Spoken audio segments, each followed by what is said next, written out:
So in these videos we have been discussing about the complex variables, and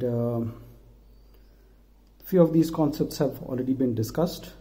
So we know what is the meaning of a function to be analytic.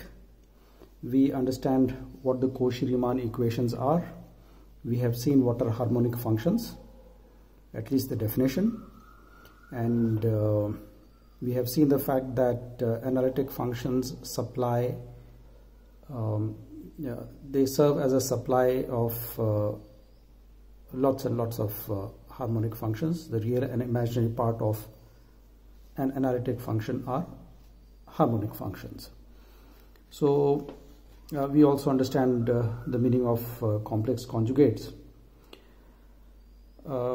Today, as I had promised in the last video, I will be taking up illustrations on the Cauchy-Riemann equations, and I will prove that if f is analytic, its real part and the imaginary part are harmonic functions.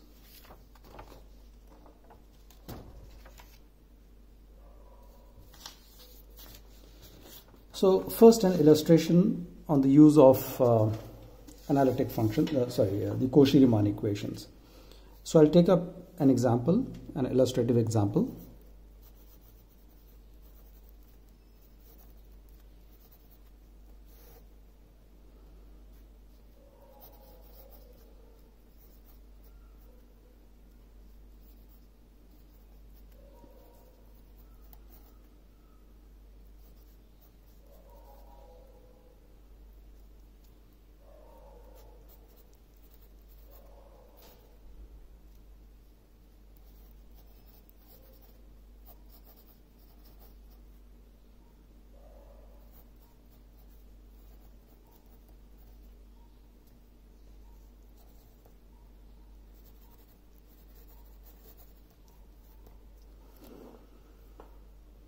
So that is the problem statement. Given u, a function of two variables, I want to find v, again of another function of two variables x and y, such that when you write f as u plus iv, what you get is an analytic function. All right.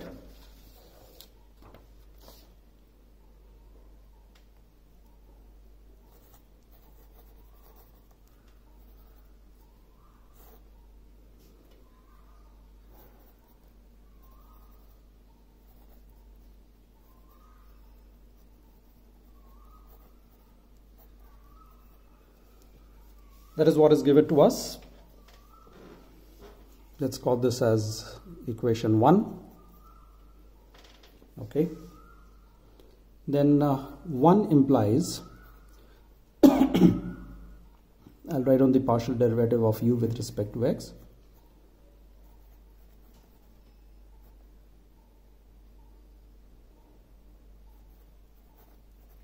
Alright, so that's the partial derivative of u with respect to x. Call this equation 2.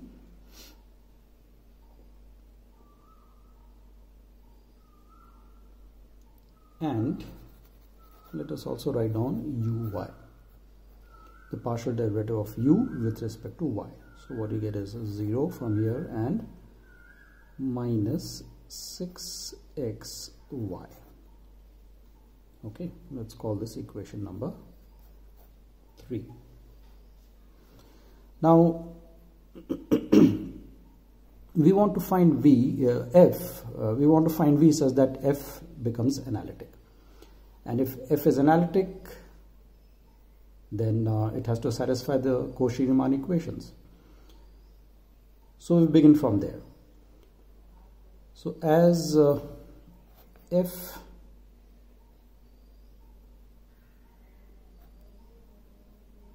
should I say is analytic or is required to be analytic.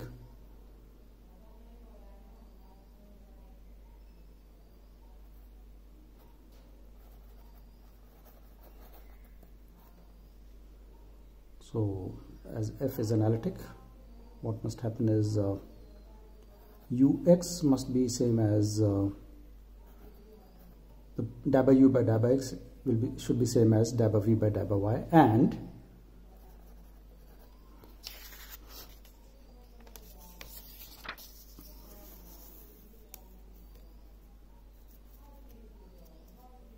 minus uy should be equal to vx, minus dabba u by dabba y should be equal to dabba v by dabba x. Okay.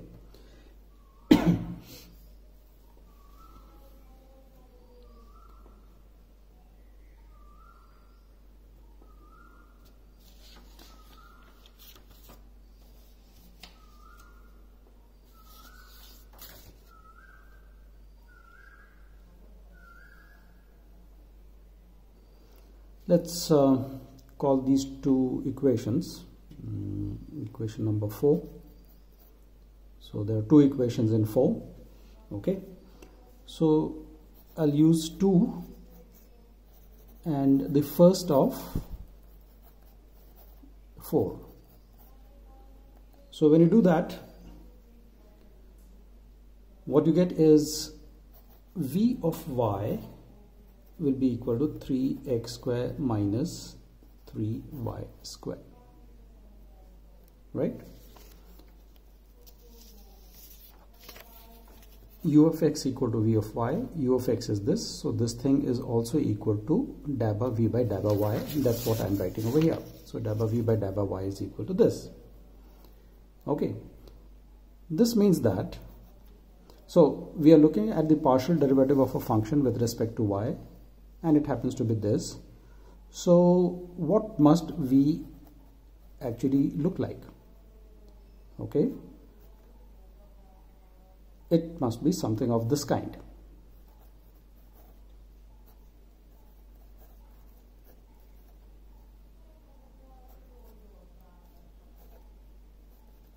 Isn't it? So it's like, you know, when you integrate this with respect to y, treating x as a constant, that's what you get. And when you're integrating, you get a constant of integration.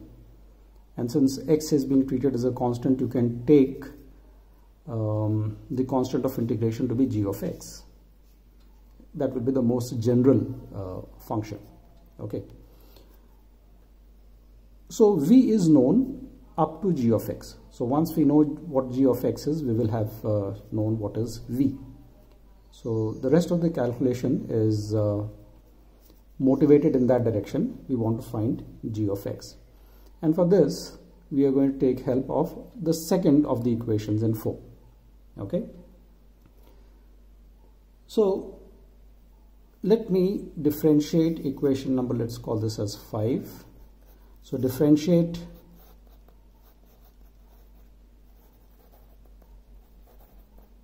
5 with respect to x.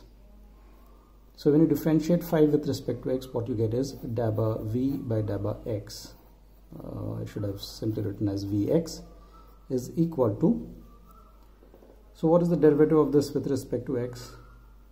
6xy, there's nothing from here, and g dash of x.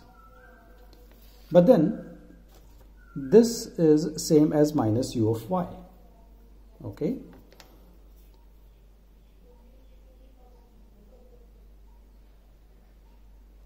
Okay, so second of 4 along with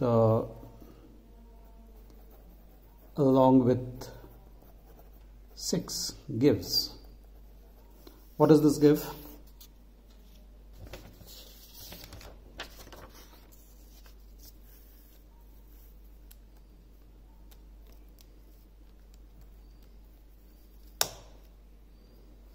It gives 6 of xy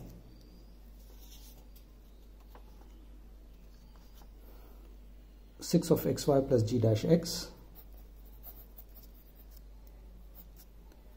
This is our v of x, but then v of x is minus u of y, okay, is equal to minus u of y, and minus u of y was also calculated previously. Minus u of y is equal to minus 6xy. It is minus of this minus,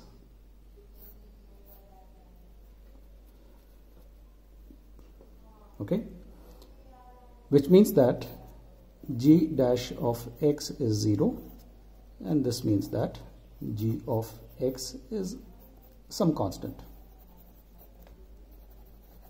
All right, so we now know what is v. So v of xy is equal to, so what is our v?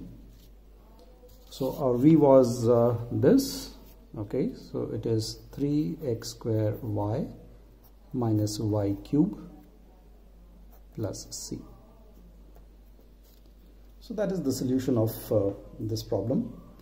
Now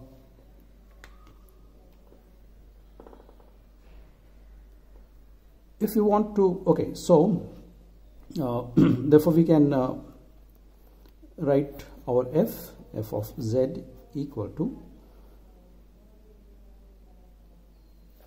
u plus iv, and u was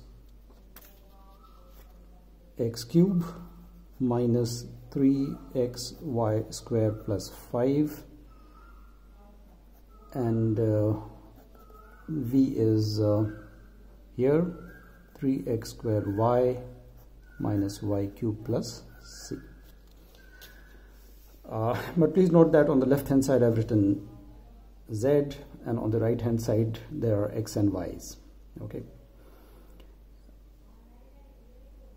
a good way of representing this function would be to write even the right hand side in terms of z. And the Milne-Thomson when we apply the Milne-Thomson method, okay, so using the Milne-Thomson procedure,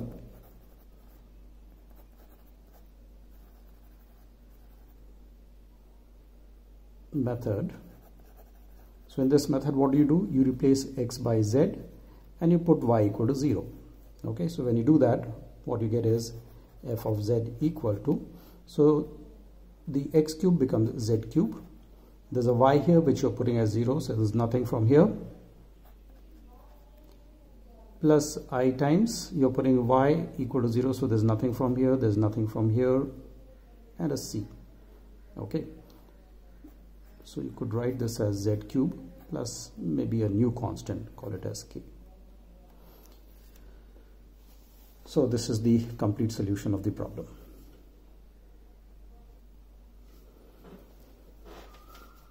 Now I will proceed ahead and show that if f equal to u plus iv is an analytic function, then u and v are harmonic. We can call this as a fact or a theorem.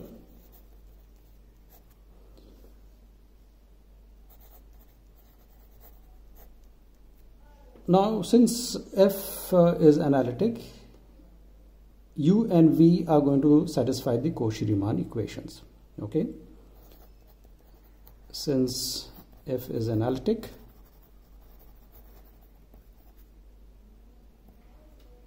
ux is vy and minus uy is vx. So these are your CR equations, the Cauchy-Riemann equations.